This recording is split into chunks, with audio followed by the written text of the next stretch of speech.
शृणुयाम देवाः भद्रं पश्येमाक्षभिर्यजत्राः स्थिरैरङ्गैस्तुष्टुवागुंसस्तनूभिः व्यशेम देवहितं यदायुः स्वस्ति न इन्द्रो वृद्धश्रवाः स्वस्ति न पूषा विश्ववेदाः स्वस्ति न तार्क्ष्यो अरिष्टनेमिः स्वस्ति नो बृहस्पतिर्दधातु।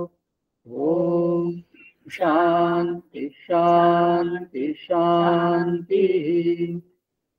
सदाशिवसमारम्भां शङ्कराचार्यमध्यमाम् अस्मदाचार्यपर्यन्तां वन्दे गुरुपरम्पराम्। शङ्करं शङ्कराचार्यं केशवं बादरायणं सूत्रभाष्यकृतौ वन्दे भगवन्तो पुनः पुनः भगवन्तो पुनः पुनः। ॐ पार्थाय प्रतिबोधितां भगवता नारायणेन स्वयं व्यासेन ग्रथितां पुराणमुनिना मध्ये महाभारतम् अद्वैतामृतवर्षिणीं भगवतीम् अष्टादशाध्यायिनीम् अम्ब त्वामनुसन्दधामि भगवद्गीते भवद्वेषिणीम्। नमोऽस्तुते व्यासविशालबुद्धे पुल्लारविन्दायतपत्रनेत्र येन त्वया भारततैलपूर्णः यद्वालितो ज्ञानमयप्रदीपः प्रपन्नपारिजाताय स्तोत्रवैत्रैकपाणये ज्ञानमुद्राय कृष्णाय गीतामृतदुहे नमः। सर्वोपनिषदो गावो दोग्धा गोपालनन्दनः पार्थो वत्सः सुधीर्भोक्ता दुग्धं गीतामृतं महत्। वसुदेवसुतं देवं कंसचाणूरमर्दनं देवकी परमानन्दं कृष्णं वन्दे जगद्गुरुं कृष्णं वन्दे जगद्गुरुं कृष्णं वन्दे जगद्गुरुं। हाँ, डॉक्टर राजेश जी आए हैं क्या? नहीं तो अनुराग जी। हाँ करो। तुम मेरी राखो लाज हरी, तुम मेरी राखो लाज हरी, तुम मेरी राखो लाज हरी, तुम मेरी राखो लाज हरी। तुम जानत सब अंतर्यामी, तुम जानत सब अंतर्यामी, करनी कछु न करी, तुम मोरी राखो लाज हरी। अवगुण मोह से बिसरत नाही, अवगुण मोह से बिसरत नाही, पल छिन घरी घरी, तुम मोरी राखो लाज हरी। दारा सुत धन मोह लिए हो, दारा सुत धन मोह लिए हो, सुध बुध सब बिसरी, तुम मेरी राखो लाज हरी। सूर पतित बेगी उबारो, सूर पतित को बेगी उबारो। अब मोरी नाव भरी, तुम मोरी राखो लाज हरी। तुम मोरी राखो लाज हरी, तुम मोरी राखो लाज हरी। हरि ओम तत्सत। धन्यवाद धन्यवाद।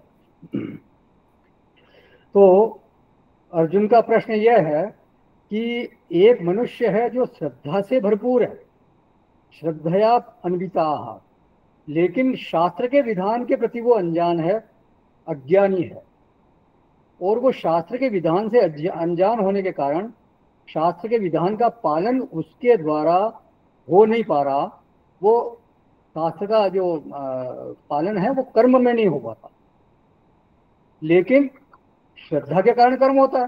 कर्म तो होता है क्योंकि श्रद्धा है, यजन होता है, पूजन होता है, अनुष्ठान होता है, सत्प्रवृत्ति होती है, सत्कर्म होता है। तो श्रद्धा जो है वो कर्म का हेतु तो है, श्रद्धा के कारण यजन तो होता है, लेकिन उस यजन में शास्त्र विधान का अज्ञान है, इसलिए वो यजन या ये पूजन या वो अनुष्ठान विधान रहित है। तो ये कहा जा सकता है कि शास्त्र विधान उससे छूट गया है।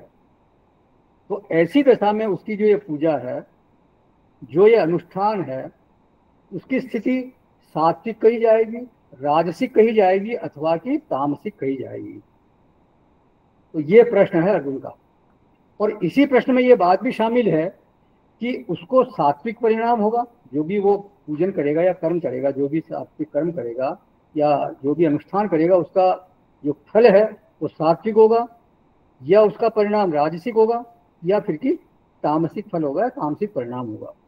माने कर्म यदि सात्विक है तो निश्चित रूप से उसका परिणाम सात्विक ही होना चाहिए। तो कर्म की स्थिति क्या है, फिर उसके अनुसार उसके फल की स्थिति क्या है, ये प्रश्न है। तो भगवान क्या कहते हैं कि इस बात को समझना आवश्यक है कि जो मनुष्य यजन कर रहा है, अनुष्ठान कर रहा है, पूजा कर रहा है, या कोई भी कर्म कर रहा है, वो श्रद्धा से युक्त तो है, लेकिन वो किस श्रद्धा से युक्त है ये हमारे को सोचना पड़ेगा, इस पर विचार होना चाहिए। माने केवल ये कह देने से कि वो श्रद्धा से युक्त है, इससे व्यक्ति का सही आकलन नहीं हो सकता। क्यों नहीं हो सकता? क्योंकि त्रिविधा भवति श्रद्धा। श्रद्धा जो है वो 3 तरह की होती है, मोटे रूप से 3 तरह की होती है, सात्विकी, राजसी और तामसी। ध्यान रखें, ये जो हमेशा बिल्कुल पूरी तरह से सात्विक या पूरी तरह राजसिक या पूरी तरह से तामसिक नहीं होती, इनका मिश्रण होता रहता है। तीनों ही जो गुण हैं वो हमेशा साथ में रहते हैं, उनका जो रेशियो है, उनका जो अनुपात है वो बदलता रहता है। किसी में सत्व की प्रधानता होती है, बहुत ज़्यादा सत्व है, तो साथ में राजस न्यून है, और जो तामस है वो बिल्कुल गौण है, तो वो मनुष्य सात्विक कहलाता है। जैसे ब्राह्मण के लिए बोला गया कि वो सात्विक वृत्ति का होता है। किसी में रजस की प्रधानता है, सत्व न्यून है, लेकिन तमस बिल्कुल गौण है। फिर किसी में रजस प्रधान है, सत्व बिल्कुल बहुत कम है, सत्व गौण है, तमस भी साथ में है, थोड़ा ज्यादा है, तो वो वैश्य हो गया। इस तरह से अलग अलग उसके रेशियो बदलने से व्यक्ति का वर्ण बदल जाता है। ये 4 वर्ण तो मोटे मोटे बताए गए हैं, लेकिन सब में रेशियो अलग अलग, बिल्कुल बहुत माइन्यूट फर्क हो सकता है। तो ये हमेशा एक साथ बिल्कुल एकदम पूरी तरह से सत्व हो या पूरी तरह राजस हो या तमस हो, ये ऐसा होता नहीं। लेकिन मोटे विभाजन को हमारे को स्वीकार करना चाहिए। अच्छा, एक बात और है 14वें अध्याय के अध्ययन के साथ हम लेकर के हमारे को ये 17वां अध्याय पढ़ना चाहिए। 14वें अध्याय क्या था? गुण त्रय विभाग योग, हम पढ़ चुके हैं वो। तो उसमें तीनों गुणों के संदर्भ में वहां विवेचन हुआ था। गुणों के अनुसार किस तरह के कर्म होते हैं, उनका क्या फल होता है, और किस किस गुण की किस तरह से गति होती है। ऊर्ध्वम गच्छन्ति सत्त्वस्ताः, मध्य तिष्ठन्ति राजसा, जगन्य गुण वृत्तिसा, अधो गच्छन्ति तामसा, ये सब बातें हुई थी। तो गुणों के अनुसार अलग अलग गतियां प्राप्त होती हैं। तो वहां नियम ये था कि नान्यम गुणेभ्य कर्तारम यदा दृष्टानुपश्यति, हर बात के लिए जो गुण है वो ही वास्तव में करता है, ऐसा जो देख लेता है फिर वो गुणों से पार चला जाता है। ये सब वहां निगमन किया गया था भगवान के द्वारा। अन्यम कर्तारम न पश्यति, गुणों के अलावा वास्तव में कोई करता है नहीं। तीसरे अध्याय में भी भगवान ने बोला है, प्रकृते क्रियमाणानि गुणै कर्माणि सर्वशः अहंकार विमूढ़ात्मा कर्ता में मन्यते। तो जो भी कर्म हो रहे हैं प्रकृति के द्वारा, प्रकृति के 3 गुणों के द्वारा हो रहे हैं, और जो अहंकारी आत्मा है, मूढ़ आत्मा, वो समझता है कि मैं करता हूँ। तो वो 14वें अध्याय को साथ में लेकर के 17वें अध्याय को भी और 18वें अध्याय को भी, क्योंकि 17वें अध्याय में भी लगभग पूरा अध्याय त्रिगुण से संबंधित है, श्रद्धा में त्रिगुण की स्थिति क्या है उस तरह से बात है। और 18वें में भी लगभग 1/3 जो अध्याय है वो गुणों पर ही आधारित है। तो 14वें अध्याय का विषय मानो 17वें और 18वें अध्याय में भी कंटिन्यू रखा है भगवान ने। 18वें अध्याय में भी ज्ञान त्रिगुणात्मक होता है ऐसा बोला, फिर कर्म त्रिगुणात्मक होता है, कर्ता, बुद्धि, धृति, सुख, ये सब त्रिगुणात्मक होते हैं। इस बारे में बात हुई थी, बात होगी वहां पे 18वें अध्याय में देखेंगे। तो माने व्यक्तित्व के ये सारे जो घटक हैं वो त्रिगुणात्मक हैं। और वहां अंत में कहते हैं कि न पृथिव्याम न तदस्ति पृथिव्याम व दिवि देवेषु वा पुनः सत्वम प्रकृति जैर्मुक्तम यदेपि स्यात् त्रिभिर्गुणैः।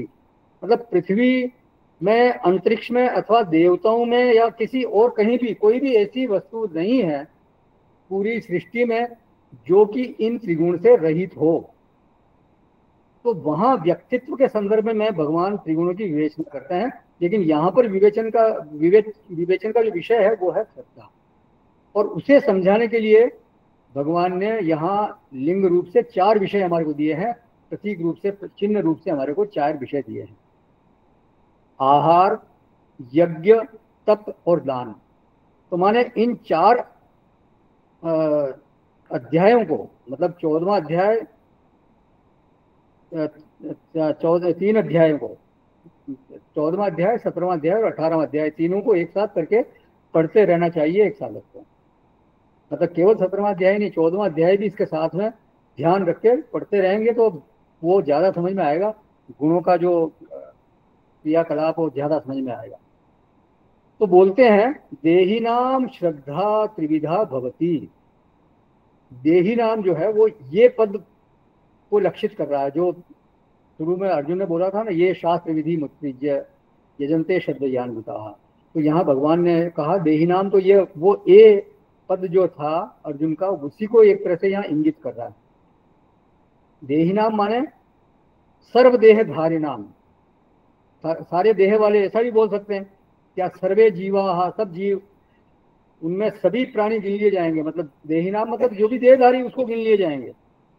पशु भी गिन लिए जाएंगे, पक्षी भी गिन लिए जाएंगे, कीड़े मकोड़े वृक्ष आदि सब गिन लिए जाएंगे।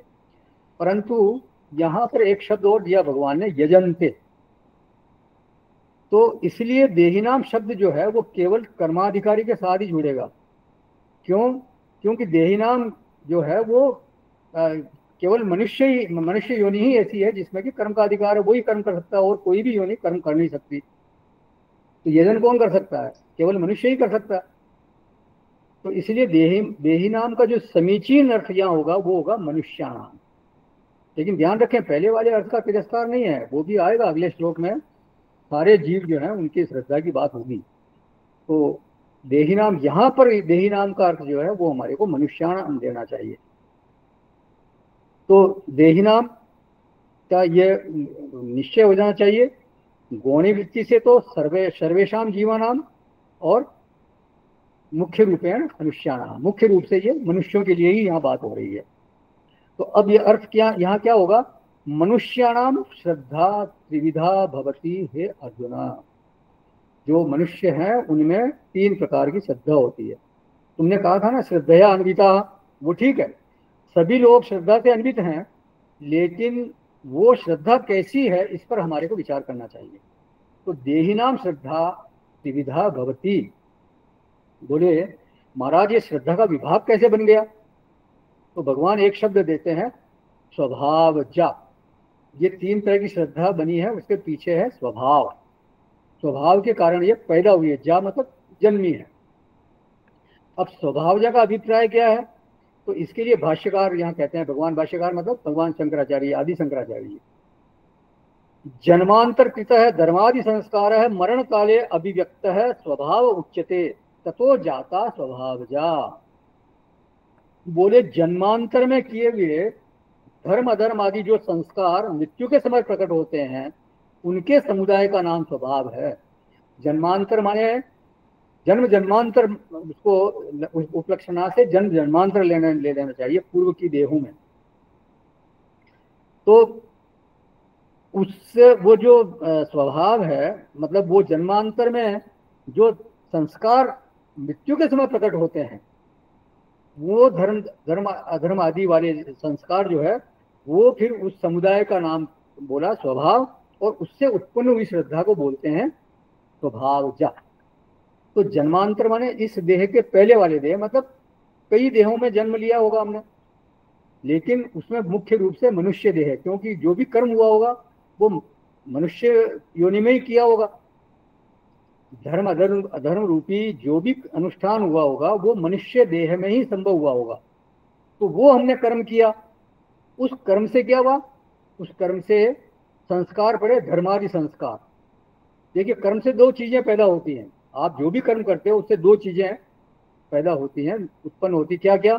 एक तो अपूर्व की उत्पत्ति होती है, जैसे ही आप कोई कर्म करते हो उसका अपूर्व बन जाता है, और दूसरे के संस्कार करते हैं।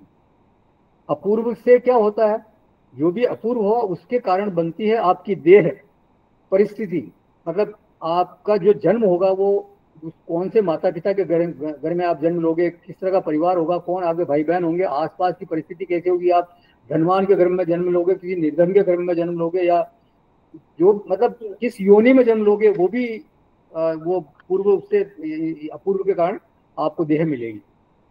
जरूरी नहीं कि आप मनुष्य हो सकता है पशु पक्षी पक्षी में किसी में जन्म हो जाए। जिस तरह का कर्म आपका था उसके जो अपूर्व बना उसके हिसाब से आपको देह प्राप्त होगी। तो अपूर्व का तो जो है वो फल यह है कि वो आपको देह प्राप्त कराता है, परिस्थिति प्राप्त कराता है। और जो संस्कार है वो आपके अंतःकरण की बनावट तय करते हैं, मतलब कैसा आपका अंतःकरण होगा तो वो संस्कारों के अनुरूप ही आपका अंतःकरण बनेगा। तो अपूर्व और संस्कार में ये भेद आपको, अपूर्व और संस्कार में ये भेद आपको समझना चाहिए, ध्यान रखना चाहिए। तो भाष्यकार यहाँ देते हैं संस्कार शब्द, धर्मादि संस्कार मरण काले अभिव्यक्त है। जब आदमी मरण के नजदीक होता है तो जो उसके धर्मादि संस्कार हैं उनको उसकी बुद्धि नहीं उठाती, उसका जो उसका अवचेतन मन है वो प्रकट करता है। बुद्धि उस समय बिल्कुल एक तरह से साइलेंट हो जाती है। जैसे स्वप्न में जो है हम कोई चीज देखते हैं तो वो बुद्धिपूर्वक नहीं देख पाते उसको, अवचेतन मन ही वहां काम कर रहा होता है। मान लो स्वप्न में कोई हाथी घोड़ा आ रहा है आपके ऊपर, हो सकता है आप कोई लाठी तलवार उठाएं या दूसरे लोगों को आवाज दें या फिर हो सकता है भगवान को याद करें। तो हमारा जो आंतरिक स्वभाव जैसा होगा उसी तरह का वहां पर उस प्रतिक्रिया प्रकट होगी। तो इस बात का प्राकट्य स्वप्न में होगा कि हमारा स्वभाव कैसा है, क्योंकि वहां बुद्धि सोई हुई है। तो वहां बुद्धि जो है वो काट छांट करने के लिए, कोई भी किसी भी घटना को काट छांट करने के लिए या उसको सही बनाने के लिए या अच्छा दिखाने के लिए वो बुद्धि काम नहीं कर रही है। तो आप जो हो, जिस तरह की आपकी स्थिति है, आप क्रोधी हो, कामी हो, विषयासक्त हो, पराश्रित हो, वो सब आपके सामने स्वप्न में आएगा। और वो केवल आप ही जान सकते हो, दूसरा आपके अलावा कोई दूसरा जान नहीं सकता।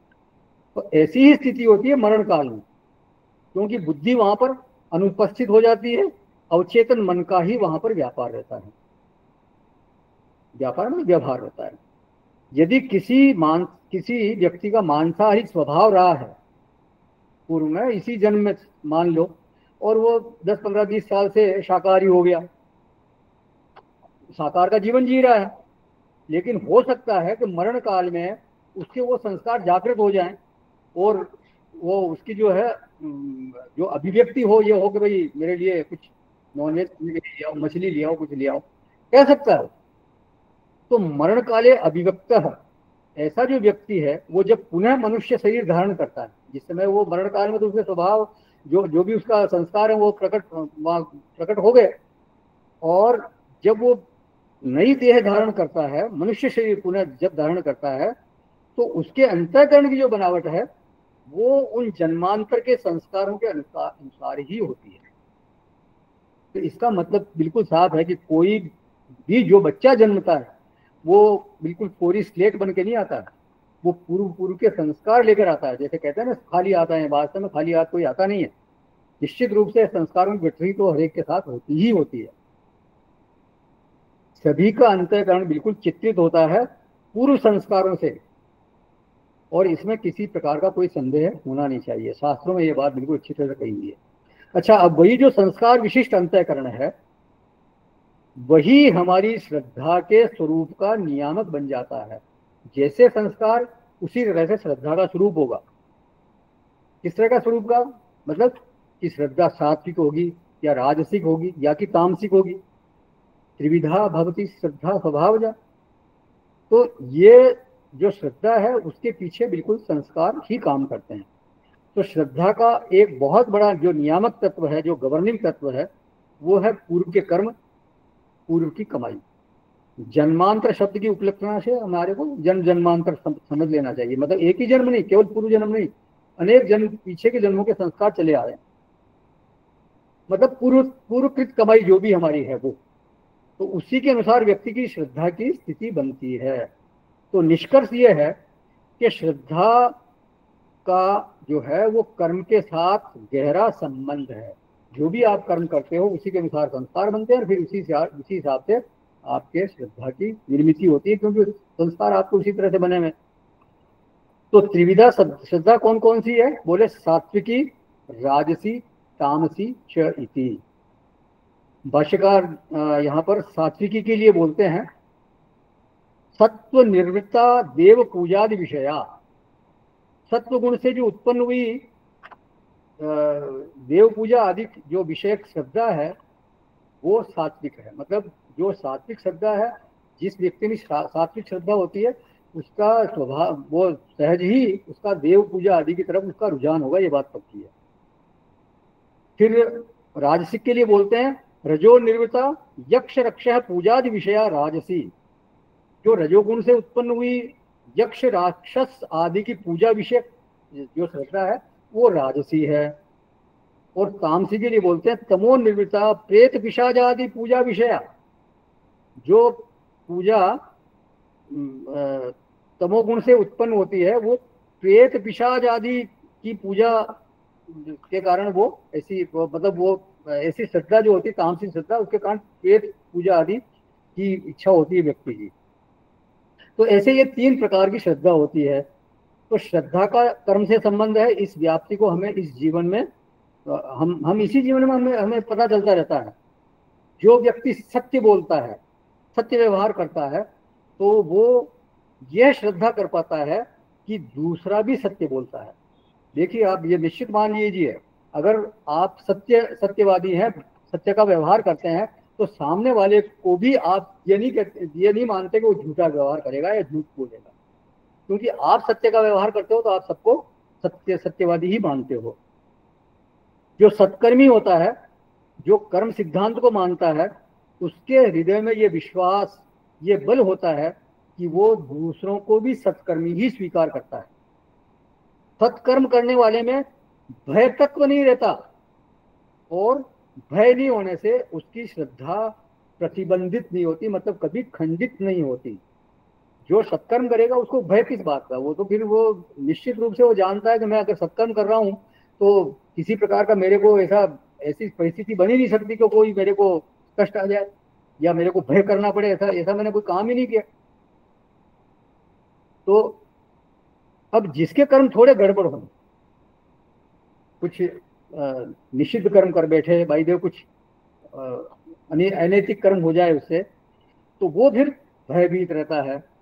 झूठ बोलने वाला, चोरी करने वाला, विश्वासघात करने वाला, अनैतिक कर्म करने वाला, तो जिसका जीवन ऐसा है वो निश्चित रूप से भयभीत रहता है और दूसरों पर विश्वास करने की सामर्थ्य भी उसमें फिर बहुत थोड़ी होती है। तो ऐसे लोगों की श्रद्धा खंडित होती रहती है, श्रद्धा में प्रतिबंध आता है। इसलिए सत्कर्म जो है वो चूंकि भय का शमन करता है, इसलिए वहां श्रद्धा में प्रतिबंध नहीं होता, खंडन नहीं होता, और इसलिए वो दूसरों पर विश्वास करने में भी समर्थ होता है। तो भय की जितनी न्यूनता होगी, विश्वास करने की सामर्थ्य भी उतनी ही अधिक होगी। तो श्रद्धा न कर पाना, विश्वास न कर पाना, ये अंतःकरण की एक असमर्थता है, और ये जो है वो राजसिक तामसिक लोगों में ज्यादा देखने को मिलेगी। अब सात्विक श्रद्धालु की स्थिति कैसी है? वो ये माने बिना नहीं रह पाता कि दुनिया में अधिकतर लोग सज्जन हैं, अधिकतर लोग भले हैं। वो ये भी मानता है कि कोई दुर्जन है, वो भी 100% दुर्जन नहीं है, मतलब उसमें 100% दुर्जनता हो ऐसी बात नहीं है, उसमें भी कुछ न कुछ सज्जनता अवश्य है जिसको भी जगाया जा सकता है। देखिए उसका कितना बड़ा विश्वास है, वो सज्जनता मेरे लिए उपलब्ध हो सकती है, वो ये मानता है। वो दुर्जन होगा, दूसरों के लिए वो दुर्जन होगा तो होगा, मेरे लिए तो वो सज्जनता का व्यवहार करेगा, ऐसा वो उसका विश्वास होता है। तो माने एक व्यक्ति दुर्जन है तो भी वो आपके लिए दुर्जन हो ये बिल्कुल जरूरी नहीं है। वो आपके कर्म ऐसे हैं, आपका स्वभाव ऐसा है कि मतलब बहुत सारी चीजें हैं इसके पीछे, तो इस कारण से वो दुर्जन भी आपके साथ सज्जनता का व्यवहार करेगा। ये बात समझ लीजिए आप। कहते हैं कि एक बार तपोवन जी महाराज कैलाश की यात्रा पर थे, तो जंगल में उनको कुछ डाकू मिल गए। अब डाकू जो है वो संत से तो क्या ही ले लेते, उनके पास तो क्या था, उन्हें ये लंगोटी धारक थे वो तो लेकिन उन्होंने उनका आदर किया और उनको बैठाया, खाना बनाया, उनको खाना खिलाया। तो ये विश्वास होता है बिल्कुल कि जो भी दुर्जन है वो मेरे साथ सज्जनता का व्यवहार करेगा। तो इसको बोलते हैं श्रद्धा की सामर्थ्य। उसके अंतःकरण की बनावट ही ऐसी है कि वो अन्यथा मानने को राजी ही नहीं होता। वो किसी गेरुआ वस्त्रधारी को देखेगा, प्रणाम करेगा, मतलब वो उनको जानता नहीं है, लेकिन बस वो उनको पूरे बचपन से संस्कार ऐसे मिले हुए, पूर्व के संस्कार ऐसे हैं कि गेरुआधारी को देखते ही वो श्रद्धा अपने आप मन में प्रकट होगी, अंतःकरण में प्रकट होगी। किसी मंदिर के सामने गुजरेगा, सिर झुकाएगा, कभी अपन करते ही हैं ऐसा। उसे ये भी मालूम नहीं है कि किसकी मूर्ति है, मंदिर ऊंचाई पर है और सामने से निकल रहा, कहीं अनजान जगह पे जा रहे हैं और मंदिर दिख गया, सिर झुकाएगा, मूर्ति किसकी पता नहीं। तो इसका क्या कारण क्या है? उसकी श्रद्धा है। प्रणाम करने से कोई उसका घाटा थोड़ी हुआ, उसकी तो कमाई हुई है भाई। श्रद्धा जो है उसमें एक लोटा पानी और गिर गया, उसकी श्रद्धा और ज्यादा हरी हो गई। ध्यान रखें, कोई भी भावना जो है वो निरालंब नहीं रह सकती, चाहे वो प्रेम की भावना हो, काम भावना हो, क्रोध भावना हो, लोभ की भावना हो। हर भावना को आलंबन चाहिए ही चाहिए। लोभ को भी आलंबन चाहिए, क्रोध को भी आलंबन चाहिए।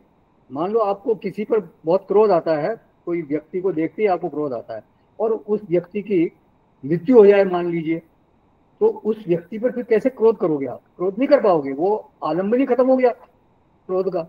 मतलब जो क्रोध की वृत्ति थी वो निरालंब हो गई, तो उस व्यक्ति के प्रति तो फिर कम से कम आप क्रोध नहीं कर सकते। इसी तरह से श्रद्धा के लिए भी कोई न कोई आलंबन चाहिए, कोई न कोई श्रद्धेय जरूर चाहिए। अगर कोई श्रद्धा का केंद्र न हो तो फिर श्रद्धा करना मुश्किल है। श्रद्धा भी ऐसी वस्तु है जो कि निरालंब नहीं रह सकती, निराश्रय नहीं रह सकती। तो श्रद्धा के लिए किसी न किसी श्रद्धेय की जरूरत है, श्रद्धा केंद्रों की जरूरत है। और इसीलिए बहिर्देश में मंदिर है, मूर्ति है, ये इनका हमारे जीवन में बड़ा योगदान है, क्योंकि वो हमारे श्रद्धा को आलम्बन देते हैं, श्रद्धा का आलम्बन बनते हैं, चाहे थोड़ी देर के लिए बने लेकिन वो बनते हैं। तो सदगुरु है, मंदिर है, ग्रंथ है, हमारे इष्ट हैं, ये हमारी श्रद्धा के आलम्बन बनते हैं, आलम्बन हमारी श्रद्धा को आलम्बन देते हैं।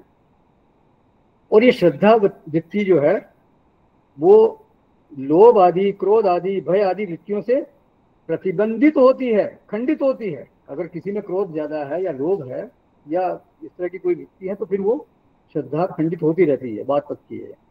लेकिन जब सत्कर्म होता है, जितना अधिक सत्कर्म होता है, जितने अधिक जीवन मूल्य हमारे ठीक रहते हैं, उतनी अधिक भीतर निर्मलता बढ़ती है, उतनी अधिक श्रद्धा करने की हमारी सामर्थ्य बढ़ती है। और श्रद्धेय के मिल जाने पर तो वो श्रद्धा और ज्यादा तीव्रता से बढ़ती है, और ज्यादा फलवती होती है, फलती फूलती है। तो ये तो हो गई सात्विक श्रद्धा की बात। अब राजसिक श्रद्धा और तामसिक श्रद्धा को भी देख लेते हैं, क्योंकि प्रतिपादन तो ये होना है कि श्रद्धा सभी में है। श्रद्धा तो चोर में भी है, दुष्कर्मी में भी है, झूठे में भी है, झूठे व्यक्ति में भी श्रद्धा है।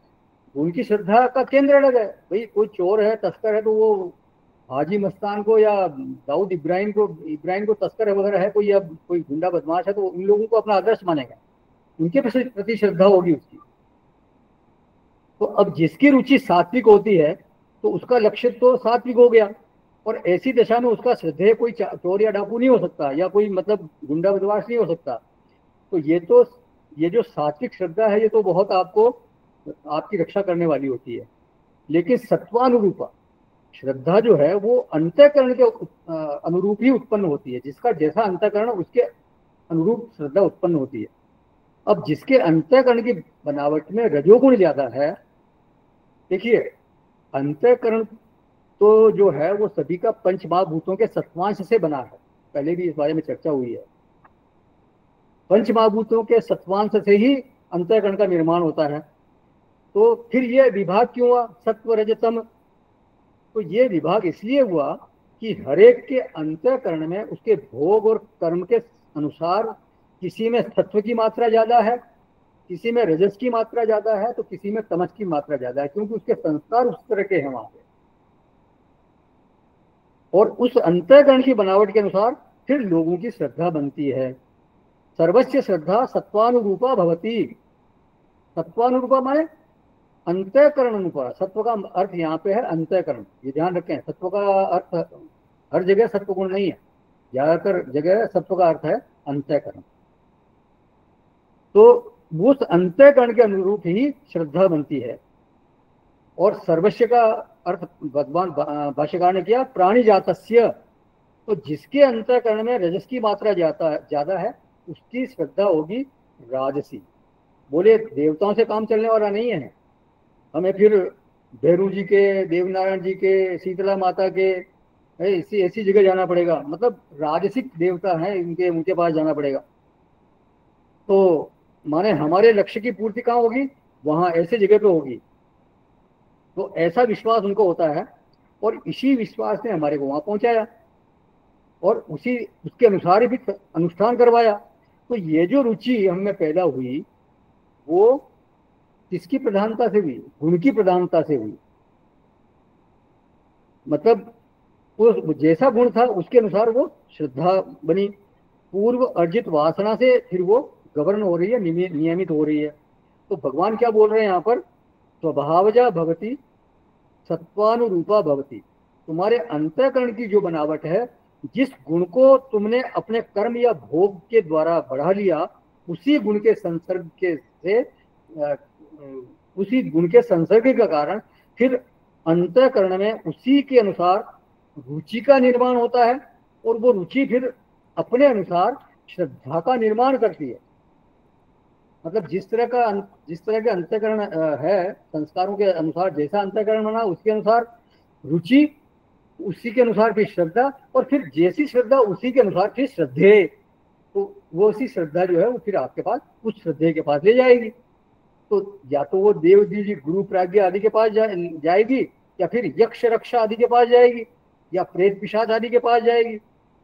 तो जैसी अंतःकरण की रुचि होगी उसी प्रकार के श्रद्धेय का फिर वो वर्ण करेगी। तो श्रद्धेय का वर्ण करना अपनी श्रद्धा को एक तरह से अभिव्यक्त करना है। जैसे मैं जिस श्रद्धेय का वर्ण करता हूं, तो जैसा श्रद्धेय है उसके अनुसार मेरी श्रद्धा का अनुमान कर लिया जाएगा। अगर मैं भगवान का वर्णन करता हूँ, किसी देवता का वर्णन करता हूँ, इसका मतलब मेरी श्रद्धा सात्विक है। और किसी राक्षस आदि का वर्णन करता हूँ, रावण आदि कंस आदि को मैं अपना आदर्श मानता हूँ, यक्षों को आदर्श मानता हूँ, धन आदि में मेरी श्रद्धा है, इसका मतलब मेरी राजसिक श्रद्धा है। और प्रेत पिशाच आदि या चुड़ैल आदि के इनको अगर मैं अपना आराध्य मानता हूँ, इनकी तरफ जाता हूँ, इसका मतलब मेरी श्रद्धा तामसिक है। तो श्रद्धेय का वर्णन करना मतलब अपनी श्रद्धा को अभिव्यक्त करना कि हमारी श्रद्धा वहां है। किसी श्रद्धेय में श्रद्धा का अर्थ है कि हमारा कार्य इनसे सिद्ध होगा। किसी भी श्रद्धेय में मैंने श्रद्धा की, इसका मतलब क्या है कि मैं ये विश्वास कर रहा हूं कि मेरा कार्य इनके द्वारा ही सिद्ध होगा। उनमें फिर मेरी सत्य बुद्धि हो गई। सद्दत्ते, इससे पहले इस बारे में विचार हो चुका है। श्रद्धा मतलब सद्दत्ते में सत्य बुद्धि हो गई, ये मेरे को विश्वास हो गया कि इनके द्वारा मेरा कार्य सिद्ध होगा। फिर इसी तरह से तामसी श्रद्धा है, भूत प्रेत पिशाच चुड़ैल, ये इनको वो अपना श्रद्धेय बनाते हैं और उन्हीं की पूजा अनुष्ठान आदि करते हैं। ये बहुत से तांत्रिक आदि हैं जो ये क्या है भाई तामसी श्रद्धा वाले लोग हैं। तो अब फिर आगे बोलते हैं, ये तीसरा श्लोक है। अभी तक की चर्चा में किसी का कोई प्रश्न है या कुछ इसमें ऐड करना चाहता है क्या? मैं निवेदन कर रहा था, आपने अपूर्व शब्द जो अभी प्रयोग किया, उसको जरा और स्पष्ट कर रहे हैं। अपूर्व मतलब क्या है कि कोई कर्म करते हैं तो एक तरह से वो एक तो संस्कार पड़ गए, फुटप्रिंट पड़ गए, जो भी कर्म किया उसका फुटप्रिंट पड़ता है, और एक अपूर्व बनता है। अपूर्व कहते हैं कि एक तरह का फल पैदा हो जाता है अंदर। वो अपूर्व तुरंत फल दे ये जरूरी नहीं है, वो कुछ जो अपूर्व बनता है वो कालांतर में आपको फल देगा, तुरंत फल दे ऐसा जरूरी नहीं है। तो वो अपूर्व बोला गया शास्त्रों में उसको कि वो जो कर्म जो आपने किया उसका जो फल है वो अपूर्व है, उसको अपूर्व नाम दिया गया वहां से। और वो फिर आपका किस तरह का शरीर बनेगा, किस तरह की योनि आपको मिलेगी, और वो कौन सी परिस्थिति आपको मिलेगी। मतलब अगर आप मनुष्य शरीर धारण करेंगे तो कौन आपके परिवार होगा, आसपास कौन अड़ोसी पड़ोसी के मित्र कौन होंगे, आपके किसी निर्धन के घर में जन्म लेंगे, धनवान के घर में जन्म लेंगे, या ये तय करेगा आपका अपूर्व। या फिर अगर पशु योनि मिलेगी, पक्षी योनि मिलेगी, प्रकृति योनि मिलेगी, वो भी आपका अपूर्व तय करेगा। तो वो अपूर्व बनता है कर्म का, वो धीरे धीरे इकट्ठे होते हैं, एक दिन का अपूर्व नहीं। जो कर्म कर रहे हैं वो सारे अपूर्व इकट्ठे होते होते उसका एक सामूहिक फल होगा, जिससे कि आपकी उस जन्म के लिए फिर प्रारब्ध बनके वो फल देने को निकलेंगे। मतलब ये और पूर्व ऐसा नहीं है, मतलब जो पहले नहीं बना अभी जो कर्म किया उसका बनते वो फिर वो अपूर्व हो गया। मतलब पूर्व का नहीं था, अभी बना। हाँ नहीं, मतलब जैसे अपने हिंदी में होता है ना सब और पूर्व, हाँ जो ऐसा तो नहीं है इसमें। पूर्व में नहीं था, अभी कर्म किया अभी बना वो। अच्छा ठीक है, फल बन गया लेकिन फिर इकट्ठा हो गया। ठीक है। और वो सब इकट्ठे हो के और संचित में चला गया। संचित में फिर एक थोड़ा सा पार्ट प्रारब्ध बन के निकलता है इस आगे के एक जन्म को देने के लिए। और वो प्रारब्ध के कारण ही फिर आपका जो योनि, 3 चीजें उसमें निर्धारित होती है, जाति आयु भोग। जाति मतलब कौन सी योनि मिलेगी, फिर क्या क्या भोग मिलेंगे, सुख मिलेगा दुख मिलेगा, मतलब धनवान बनोगे, निर्धन बनोगे, या पशु पक्षी बनोगे तो कौन से पशु पक्षी बनोगे ये, और आयु कितनी होगी उस योनि में, आपकी आयु कितनी होगी, ये प्रारब्ध से निश्चित होता है। और प्रारब्ध को तो भोगना पड़ता है, वो भोगे बिना खत्म नहीं होता। ये बड़े से बड़े महात्मा कोई हो जाए, जीवन मुक्त पर पुरुष हो जाए, उसको भी प्रारब्ध का भोग तो करना ही पड़ता है, ये कहा गया शास्त्र। ठीक है सर। इसमें शास्त्रों में ऐसा लिखा हुआ है कि हम जब माता के गर्भ में आते हैं तो हमारा आयु, कर्म, धन, विद्या और मृत्यु, ये 5 निश्चित हो जाता है। हाँ, तो वो ऐसा हो सकता है कुछ डिटेल में इस श्लोक में ऐसा कुछ डिटेल में आया। हाँ हाँ हो सकता है, लेकिन मुख्य रूप से यही है, मतलब जैसे गर्भ गर्भ में आने से पहले वो निश्चित हो गया। हाँ जैसे आप तो कह रहे हो गर्भ में आने के बाद निश्चित हुआ, क्योंकि गर्भ में आ गया तो फिर तो योनि तो पक्की हो गई ना। गर्भ में आने से पहले निश्चय होता है, तब फिर वो गर्भ उसको प्राप्त होगा। हाँ, पर उसमें आयु कितनी होगी, कर्म क्या हाँ आयु, होंगे, हाँ हाँ, धन क्या कमाएंगे, वो विद्या क्या होगी, और वो मृत्यु प्रारब्ध कैसे हो होगी। गया, वो प्रारब्ध बन गया मतलब। ये जी प्रारब्ध। ठीक है। तो अब ये तीसरा श्लोक है 17वें अध्याय का, थर्ड, तीसरा। सत्त्वानुरूपा सर्वस्य श्रद्धा भवति भारत, श्रद्धामयोऽयं पुरुषः यो यः श्रद्धः स एव सः। हे भारत, सभी मनुष्यों की श्रद्धा उनके अंतःकरण के अनुरूप होती है। यह पुरुष श्रद्धामय है, इसलिए जो पुरुष जैसी श्रद्धा वाला है वह स्वयं भी वही है। जैसी श्रद्धा वो भी वही, बस। तो सत्वानुरूपा सर्वस्य श्रद्धा भवति भारत। तो सत्वानुरूपा माने अंतःकरण अनुरूपा, अभी बोला ना। जैसी अंतःकरण की बनावट होती है वैसी ही फिर श्रद्धा की स्थिति होती है। तो सत्वानुरूपा सर्वस्य, अब सर्वस्य का भाष्यकार ने यहाँ क्या अर्थ किया है, प्राणी जातस्य, वो सारे प्राणियों की बात यहाँ हो रही है। तो ये कैसे होगा, मतलब सारे प्राणियों में श्रद्धा की बात कैसे हुई। तो ये अभी आता है, श्रद्धामयो यम पुरुष है, ये जो पुरुष है ये श्रद्धामय है। पुरुष का अर्थ यहाँ किया भगवान भाष्यकार ने, संसारी जीव है। तो देखिए प्रकरण का बहुत बड़ा बल होता है, जैसा प्रकरण होता है उसी के अनुसार फिर अर्थ करना पड़ता है। यहाँ पुरुष का अर्थ वो नहीं किया, द्वाविमो पुरुषो लोके 15वें अध्याय में किया था ना, अक्षर पुरुष और अक्षर पुरुष, और उत्तम है पुरुषोत्तमन्य या पुरुषोत्तम है, तो वो अर्थ यहाँ नहीं है। यहाँ अर्थ किया संसारी जीव है। तो संसारी जीवों में तो सारे प्राणी आ जाएंगे, पशु पक्षी कीट पतंग वृक्ष सब। तो क्या उनमें भी श्रद्धा होती है क्या, प्रश्न यह है। पशु पक्षी कीट पतंगों में भी श्रद्धा होती है क्या, क्योंकि भगवान का मंतव्य तो फिर यही लग रहा है। तो असल में बात ऐसी है कि रुचि, श्रद्धा और श्रद्धेय, तीन बातें यहाँ दिखाई देती है। जैसी रुचि होगी वैसा लक्ष्य बनेगा, अभी बताया, मतलब आपकी जैसी रुचि है वैसा फिर लक्ष्य बनता है। और उसको पूरा करने का जो साधन होगा, मतलब जिससे पूरा करवाना चाहेंगे, वो श्रद्धेय भी फिर उसी के अनुसार होगा। भाई आपकी रुचि जिस तरह की है उसी के अनुसार आप श्रद्धेय का वर्णन करोगे, और उसी के अनुसार फिर श्रद्धा भी होगी। तो ये तिकड़ी हर एक में चल रही है, रुचि, श्रद्धा और श्रद्धेय। तो मूल में जो दिखाई देती है वो तो है रुचि। अंतःकरण में एक रुचि होगी आपके, जैसी जिस प्रकार का अंतःकरण होगा उसी के अनुसार रुचि होगी।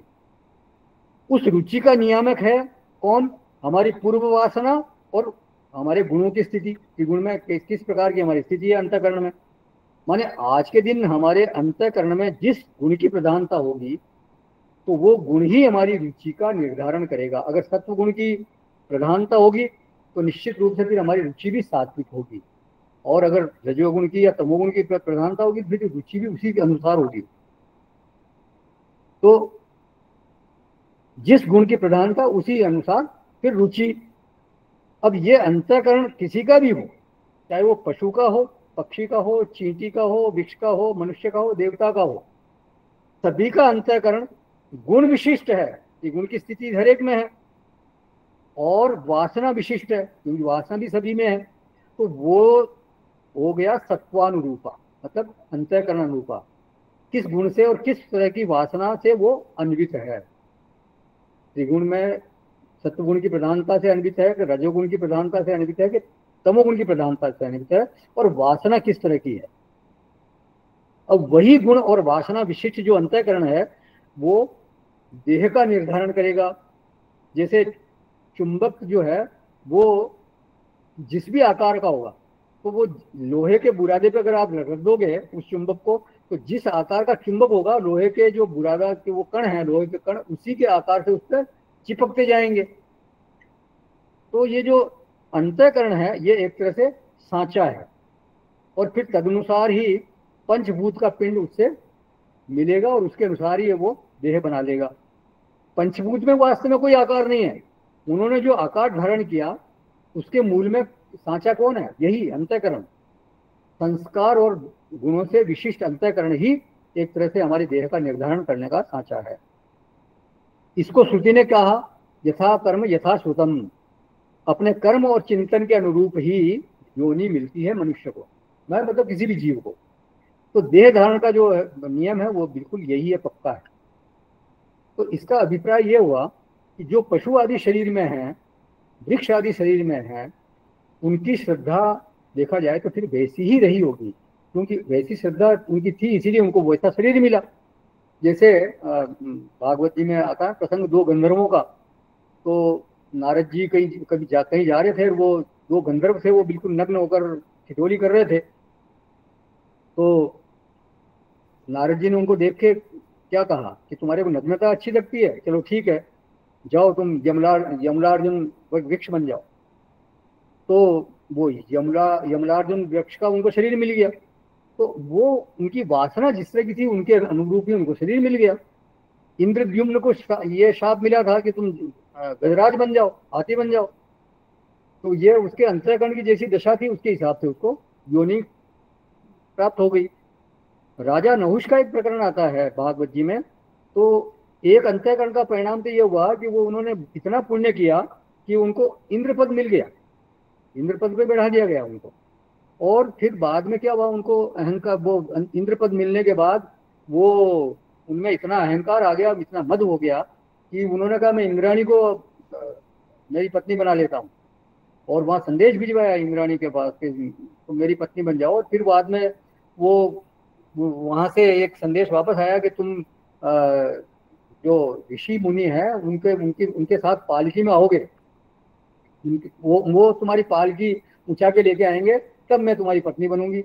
और फिर उसमें वो कहीं ऋषि जो थे उनमें एक दुर्वासा ऋषि भी थे, या तो अगस्त ऋषि थे। तो थोड़ा बहुत कहीं झूला होगा, वो पालकी झूली होगी, तो उन्होंने उनको अगस्त ऋषि को लात लगा दी, लात मारी। तो फिर उन्होंने उसको श्राप दिया कि तेरी जो भित्ति है बिल्कुल सर्पवत हो गई है, अजगर हो गई है, तू अजगर बन जा। और फिर वो अजगर बन गए। मतलब ये ऐसा हर तरह का प्रसंग आता है वहाँ पे।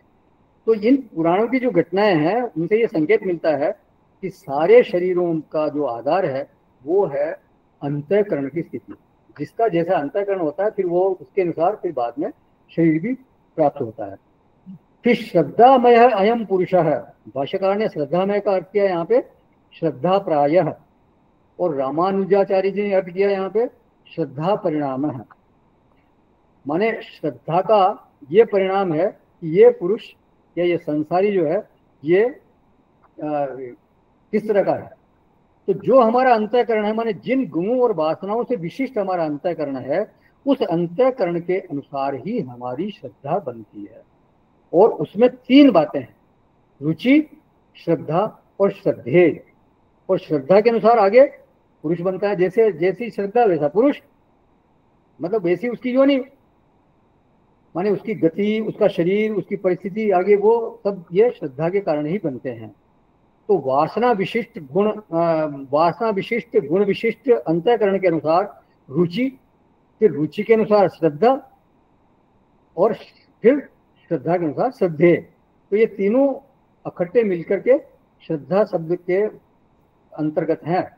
माने इनमें से अगर एक को भी आप बात कर देंगे, एक को भी आप माइनस कर देंगे, तो फिर श्रद्धा शब्द की व्याख्या नहीं हो सकती। रुचि कैसी है, फिर रुचि के अनुसार श्रद्धा है, श्रद्धा के अनुसार श्रद्धेय है। तीनों मिलके वास्तव में पूरी श्रद्धा का एक कंप्रेहेंसिव चीज जो बनेगी वो श्रद्धा कहलाएगी। इसीलिए भगवान जब आगे विवरण करेंगे तो श्रद्धा के साथ जो है वो श्रद्धेय का उल्लेख करते हैं। हमें अभी चौथे श्लोक में आएगा वो। श्रद्धेय के अनुसार ही फिर तय होता है कि इसकी श्रद्धा कैसी है। मतलब जो श्रद्धेय है व्यक्ति का, जैसे मेरी देवता में श्रद्धा है तो मेरा श्रद्धेय देवता हो गया, इसका मतलब मेरी श्रद्धा सात्विक है। किसी का श्रद्धेय अगर भूत प्रेत आदि है तो इसका मतलब वो तामसिक श्रद्धा वाला हो गया। तो श्रद्धेय के अनुसार उसकी श्रद्धा का निश्चय होगा। बोले उसने ऐसे श्रद्धेय का चुनाव क्यों किया? क्योंकि उसे साधन चाहिए। साधन ऐसा क्यों मांगता है? क्योंकि उसकी रुचि वैसी है। रुचि वैसी क्यों है? क्योंकि वासना और गुण विशिष्ट होने के कारण उसकी रुचि वैसी हो गई है। उसकी वासना और गुण जिस तरह के गुण है उस तरह से उसकी रुचि बन गई। तो समीकरण कैसा बना कि सत्वानुरूपा माने विशिष्ट अंतःकरण रूपा, उसके अनुरूप जो है वो रुचि जैसी, मतलब अंतःकरण के अनुसार रुचि, रुचि के अनुसार श्रद्धा, श्रद्धा के अनुसार श्रद्धे। तो ये समीकरण बिल्कुल पक्का है। तो सत्वानुरूपा सर्वस्य श्रद्धा भवति भारत स्वभावजा। वो गुण और वासना आए कहाँ से? बोले पूर्व के कर्मों से आए। तो निगमन क्या हुआ कि आज मेरी जो श्रद्धा है उसका स्वरूप वही होगा जो मेरी रुचि, जो मेरी बुद्धि अभिष्ट मानेगी। जैसी मेरी रुचि है, जैसी मेरी बुद्धि जिसको अभिष्ट मानेगी, वैसी मेरी श्रद्धा बनेगी। और उस रुचि के नियामक होंगे आज के दिन मेरे अंतःकरण के गुण और वासना।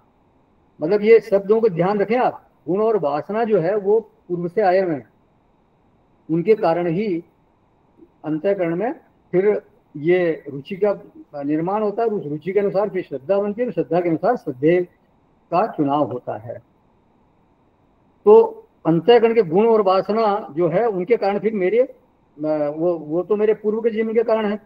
तो क्रम क्या बना कि पूर्व का जीवन जो मेरा था, फिर उससे आज का अंतःकरण बना, फिर तदनुसार मेरी रुचि बनी, फिर उस रुचि के अनुसार श्रद्धा बनी, फिर श्रद्धा के अनुसार श्रद्धेय हुआ, और फिर उस श्रद्धेय के से आगे फिर मेरे कर्म बने, और फिर कर्म के अनुसार मेरी गति। तो ये एक तरह से पूरी चेन है, पूरा ये फॉर्मूला है, ये समझ लें आप, समीकरण ऐसा बन गया। तो सत्वानुरूपा सर्वस्य श्रद्धा भवति भारत श्रद्धामयोऽयं पुरुषः। पहले लिखा सर्वस्य, लेकिन निचली लाइन भगवान ने क्या लिख दिया? पुरुषः। वो पुरुष जो है वो अपनी श्रद्धा के कारण है। जैसी श्रद्धा वैसा पुरुष। यो यत् श्रद्धः स एव सः। जिसकी जो श्रद्धा है बस आज के दिन उसकी वही स्थिति है, और कल उसी के अनुसार उसकी स्थिति मिलनी है, कल भी वैसी स्थिति मिलनी है। मतलब अगर कोई सात्विक श्रद्धा वाला है तो इसका मतलब वो व्यक्ति सात्विक है। कोई राजसिक वाला है तो वो उसको राजसिक बोलेंगे, और तामसिक श्रद्धा वाला है तो वो निश्चित रूप से तामसिक ही होगा वो व्यक्ति। ये बिल्कुल दैनिक व्यवहार में भी अपन अलग अलग लोगों से मिलते जुलते हैं, और ये हमारे अनुभूति में आते रहते हैं इस तरह के लोग। तामसिक लोग भी बहुत मिलते हैं, राजसिक लोग भी बहुत मिलते हैं, सात्विक लोग भी मिलते हैं हमारे को। तो बोले प्रभु ये कैसे पता चले कि कौन कौन सी श्रद्धा वाला है? मतलब भाई जो भी श्रद्धा वाला है उसमें कौन किस प्रकार की श्रद्धा है वो कैसे पता चलेगा? बोले लिंगेना, जिस तरह का लिंग उसमें है, मतलब चिन्ह से।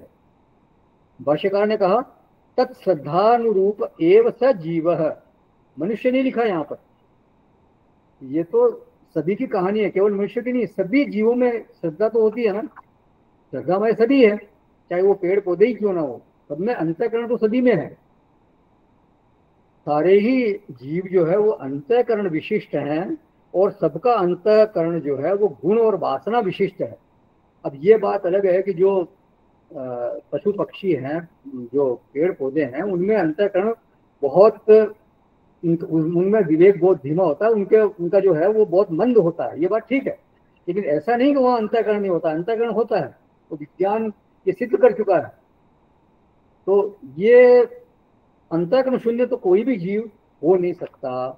तो क्या बोलते हैं? ततः च कार्येण लिंगेन देवादि पूजया सत्वादि निष्ठा अनुमेया इति आह। बोले कार्य रूप चिन्ह से, कार्य के लिंग से, माने उन श्रद्धाओं के कारण होने वाले देव आदि की पूजा से सात्विक आदि निष्ठाओं का निश्चय कर लेना चाहिए, अनुमान कर लेना चाहिए। जिस तरह का कार्य हो रहा है तो वो कार्य जो है वो क्या कार्य हो रहा है? मतलब देव आदि की पूजा कर रहा है, इसका मतलब क्या हुआ कि वो सात्विक श्रद्धा वाला है। यक्ष रक्षा आदि की पूजा हो रही है ना, कोई जैसे भेरू जी, माता जी या इस तरह के होते हैं ना गाँव में, बाबूजी और भूत भैरव, तो ऐसे अगर उस तरह की पूजा हो रही है इसका मतलब वो राजसिक श्रद्धा वाला है। और अगर बिल्कुल बिल्कुल प्रेत भूत चुड़ैल इस तरह की पूजा अगर कोई करता है इसका मतलब वो तामसिक श्रद्धा वाला है। ये एक तरह से उसका संकेत मिल जाता है। तो अर्जुन ने पूछा था ना तेषाम निष्ठा तु का प्रश्न, तो यहाँ फिर वो बताते हैं कि उसकी निष्ठा कैसी है, उसकी पूजा की स्थिति क्या है, सात्विक है, राजसिक है कि तामसिक है। तो ये अनुमान करने का विषय है। अनुमान किया जाएगा किससे? लिंग से, मतलब किस तरह की वो पूजा कर रहा है उससे आपको ये अनुमान हो जाना चाहिए कि ये किस तरह का व्यक्ति है। जिसकी जैसी श्रद्धा वैसा ही वो व्यक्ति, उसका श्रद्धेय कौन है ये अगर आपको पता चल जाएगा तो फिर आपको उसकी श्रद्धा का अनुमान हो जाएगा। फिर उसकी श्रद्धा जो है, उसकी रुचि और उसके अंतःकरण की स्थिति, ये सबका उनका आपको पता चल जाएगा। तो पहले देखें कि वो पूजा किसकी करता है, तो उसके लिए ये बोलते हैं अगला श्लोक। ये तीसरे श्लोक से संबंधित किसी का कोई प्रश्न है या कुछ इसमें ऐड करना चाहते हैं क्या? नहीं तो अगले श्लोक में चलेंगे। ये चौथा श्लोक है 17वें अध्याय का।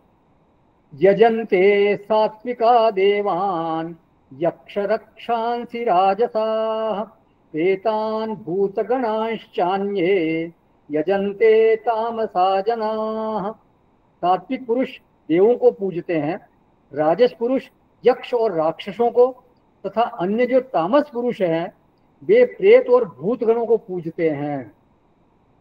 तो ये वही बात आ गई जो अभी थोड़ी देर पहले चर्चा हुई है। यजन्ते सात्विका देवान, ये सात्विका ते देवान यजन्ते, जो सात्विक लोग हैं वो देवताओं का पूजन करते हैं, देवताओं का यजन करते हैं। क्यों? क्योंकि उनकी जो साधन बुद्धि है वो देव में है। उनको ये विश्वास है कि मेरा जो भी मेरा कार्य है वो इनसे ही सिद्ध होना है, और उनकी रुचि भी वैसी ही है, पवित्र है, सात्विक है। तो उसी के अनुसार वो फिर अपने साधन ढूंढते हैं, तो उनकी साधन बुद्धि देव में ही हो जाएगी। तो ये हो गए सात्विका देवान यजन्ते। फिर राजसः यक्ष रक्षांसि यजन्ते, यजन्ते यहाँ भी लगेगा, मतलब क्योंकि वो यजन्ते शब्द है वो तीनों में कॉमन है, क्योंकि उनकी रुचि क्या है? राजसी है। यक्ष जो है वो ऐश्वर्य संपन्न कहे जाते हैं, ऐश्वर्य संपन्न जाति है। ये यक्ष और रक्ष ये दोनों भाई हैं। यक्षों में आपने नाम सुना होगा कुबेर का, वो यक्ष है, तो वो मुख्य माने जाते हैं। और राक्षसों में जो है वो राक्षस राज रावण उनका नाम आता है। और कुबेर और रावण ये दोनों भाई हैं, दोनों भाई थे, ये आपको मालूम है। तो दोनों की माँ अलग अलग है लेकिन दोनों के पिता एक ही हैं, विश्रवा मुनि। रावण की माँ का नाम था कैकशी और कुबेर की माँ का नाम था इलाविडा या इडविडा। ऐसा कहा जाता है कि कैकशी को इनके विश्रवा मुनि के पास प्लांट किया गया था। माल्यवान आदि जो राक्षस थे वो एकदम हारे हुए लोग थे, और इन लोगों ने आपस में बैठ के विचार किया कि हमारा जो वंश है वो लगभग समाप्त हो गया है, और उसका जो वैभव है वो पुनः तभी प्राप्त होगा जब कोई ऋषि वीर्य से हमारे यहाँ कोई संतान पैदा हो। तो उस काल में जो विश्रवा मुनि थे उनका बहुत प्रसिद्धि थी उनकी। तो कैकशी को उनके पास भेजा गया और फिर उनके साथ विवाह करा दिया गया। तो उससे जो संतान हुई उसका नाम था रावण। और कुबेर तो उनके यहाँ पहले से थे ही। तो कुबेर को देवताओं का कोषाध्यक्ष कहा जाता है, धन कुबेर कहते हैं ना हम। तो आप देखिए राजसिक रुचि क्या है। यक्ष शब्द किसको इंगित करता है? धन को। तो यक्ष जो है वो आपके अगर श्रद्धेय बने इसका मतलब ये है कि आप राजसिक हैं, माने ऐश्वर्यकामी अगर कोई है इसका मतलब वो राजसिक है। और फिर रक्ष जो राक्षस है वो किसके प्रतीक है? वो बल के प्रतीक है। तो ऐसे लोगों की जो रुचि है वो कैसी है? वो बल के आराधक हैं, वो विजय का आराधक हैं, क्रूरता के आराधक है। राक्षस जो वो फिर दयावान नहीं होते, वो तो फिर क्रूर होते हैं। बोले अगर हम दूसरों का ख्याल कर लेंगे तो फिर हमारा तो काम चल ही नहीं सकता। तो इनकी श्रद्धा के अनुसार ही फिर श्रद्धेय बनते हैं, श्रद्धेय बनता है। तो श्रद्धेय का जो लिंग है वो इनकी श्रद्धा और इनकी रुचि का श्रद्धे के कारण इनकी श्रद्धा और इनकी रुचि का ज्ञान हो जाता है। फिर तामसिक लोगों का कैसा है, वो क्या करते हैं, बोले बस 1-2 मिनट और, प्रेतान भूतगणान च अन्य, माने भूतनी, डाकनी, चुड़ैल, भूत भैरव और पता नहीं और क्या क्या कई तरह के इनके होते हैं, पिशाच वगैरह सब इनके ये करते हैं। वो मसान में, शमशान में जाके और पता नहीं खोपड़ी आदि की आराधना करते हैं। तो कोई कहता है कभी कभी ये मदद भी करते हैं प्रेत आदि, लेकिन ज्यादातर तो ये जो भूत प्रेत होते हैं वो सताने वाले ही देखे हमने। तो किसी को प्रेत पकड़ ले तो फिर वो, आप देखा होगा कहीं वो मेहंदीपुर बालाजी वगैरह कहीं गए हो कोई, तो वो क्या कभी वो सर को इधर घुमाते हैं और हाथों को इधर पटकते हैं, पैरों को इधर पटकते हैं, वो घुमाते हैं, बालों को झिड़कते हैं। तो ये सब वहाँ, ये सब क्या है, ये नेगेटिव फोर्सेज है, वो तो शरीर को पूरी तरह से निचोड़ लेते हैं बेचारे को। तो इस लिंग से देखें तो ऐसे लोगों की रुचि क्या होगी, तामसी। ऐसे लोग जो है वो समाज में न्यूसेंस पैदा करने वाले होते हैं और उनकी उपेक्षा भी नहीं कर सकते आप, क्योंकि उनको अगर आप उपेक्षा करें या उनको आप थोड़ा सा भी अपमान कर दें तो वो आपके लेने के देने पड़ जाए, क्योंकि उनकी उपेक्षा करेंगे तो उत्पात करेंगे। होते हैं ऐसे कई लोग समाज में, न्यूसेंस वैल्यू वाले होते हैं, तो उनकी रुचि जो है वो प्रेतोन्मुखी होती है, नेगेटिव फोर्सेज की तरफ होती है। और ये कहते हैं ना कई बार, कहते तेरे पे प्रेत छोड़ देंगे, डराते हैं लोगों को। तो ये जो गुंडे बदमाश हैं, ये क्या है, ये प्रेत ही है, जिंदा प्रेत है, ये नेगेटिव फोर्सेज, न्यूसेंस वैल्यू है। तो ये प्रेत पिशाच आदि की पूजा करने वाले लोग हैं, ये तामसी लोग हैं। तो कार्य लिंगेन अनुमेया, श्रद्धा और रुचि दोनों का अनुमान जो है वो लोगों के कार्य के द्वारा होता है। किस तरह का वो कार्य, मतलब कौन से श्रद्धे के द्वारा कौन सा कार्य करवाना चाहते हैं, उसके अनुसार इनकी रुचि कैसी है और श्रद्धा कैसी है, इसका अनुमान होता है। भाष्यकार लिखते हैं कि हजारों मनुष्यों में कोई एक ही मनुष्य जो है वो देव पूजा परायण या सात्विक निष्ठा युक्त होता है। अधिकांश मनुष्य तो राजसी और तामसी निष्ठा वाले ही होते हैं। तो उसके लिए आगे बोलेंगे फिर 5वें श्लोक में, वो हम अगली बार करेंगे। किसी का कोई प्रश्न है या कोई इसमें ऐड करना चाहता है तो पूर्ण करेंगे, कहीं जाइएगा नहीं। ओम पूर्णमदः पूर्णमिदं पूर्णात् पूर्णमुदच्यते पूर्णस्य पूर्णमादाय पूर्णमेवावशिष्यते। ओम शांति शांति शांति। हरि ओम श्री गुरुभ्यो नमः। हरि ओम।